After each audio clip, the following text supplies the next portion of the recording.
You are not one mind. You are not even one voice. Inside your head, right now, a silent parliament is in session. One part of you wants safety. Another wants power.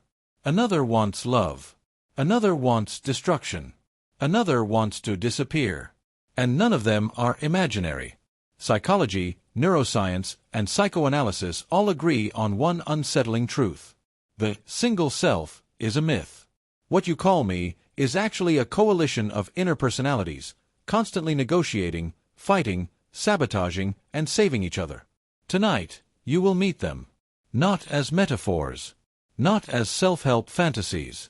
But as real psychological structures that decide your habits, addictions, relationships, fears, ambition, and identity, often without your consent. This is the hidden inner parliament. For most of human history, identity was treated as singular. One soul, one will, one conscience. But modern psychology shattered that illusion. Sigmund Freud was the first to admit something radical. The ego is not master in its own house. Later, Carl Jung went further. The psyche is a multiplicity. Today, neuroscience confirms it. Your brain does not operate as one decision-maker. It operates as parallel systems, each optimized for different survival tasks. You don't have conflicting thoughts. You are conflicting thoughts. Imagine your psyche as a parliament chamber. No king. No dictator. Only factions. Each inner member represents an evolved psychological function. Protection. Exploration. Attachment. Status. Immorality. Pleasure. A pain avoidance. Each has its own voice, goals, emotional tone, and voting power. You don't decide things. They vote. And whichever coalition gains majority, controls your behavior. The protector. Born from fear. It scans for danger. It hates uncertainty. It prefers familiar pain over unknown risk. It says, don't change. Don't try. Stay small. This part kept you alive as a child. As an adult, it often becomes your jailer. 2. The inner critic.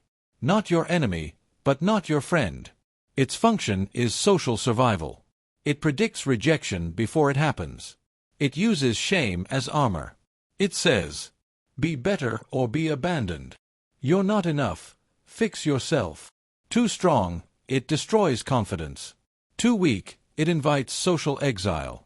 3. The pleasure seeker. Dopamine-driven. Present-oriented. Short-term survival logic. It doesn't care about your future. It cares about relief now. This voice fuels addictions, procrastination, a compulsive scrolling, emotional eating. It says, later doesn't matter. Just this once. 4. The ambitious self. Status-focused, hierarchy-aware, future-oriented. It wants a recognition, achievement, power, a legacy. It thrives on comparison. It suffers from envy. It never rests. When dominant, it builds empires. When unchecked, it burns you out. 5. The vulnerable child. The oldest member. The most emotional. The least rational. It carries unmet needs, abandonment wounds, early attachment patterns. This part doesn't speak in words. It speaks in emotional floods. When ignored, it hijacks the system. 6. The moral judge. Your internal lawmaker. It enforces values, guilt, ideals, a meaning. It asks, is this who we are? What will we become if we choose this? Too rigid, self-punishment.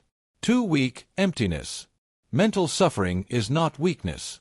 It is failed governance. Anxiety equals protector domination. Depression equals ambitious self-collapse. Addiction equals pleasure-seeker coup.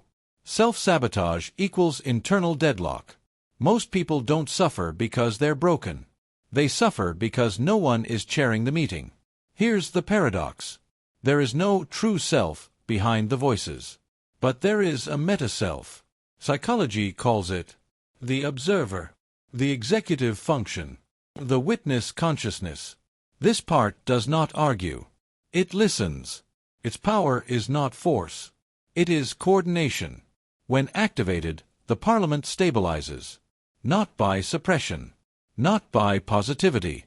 Not by war. But by representation. Each voice must be heard, acknowledged, limited. You don't kill factions. You integrate them. Leadership begins when I notice this part of me speaking. That sentence alone shifts power. You were never inconsistent. You were plural. You were never weak. You were divided. And healing is not becoming whole. Healing is becoming a skilled negotiator between your many selves. The strongest minds are not silent. They are well governed.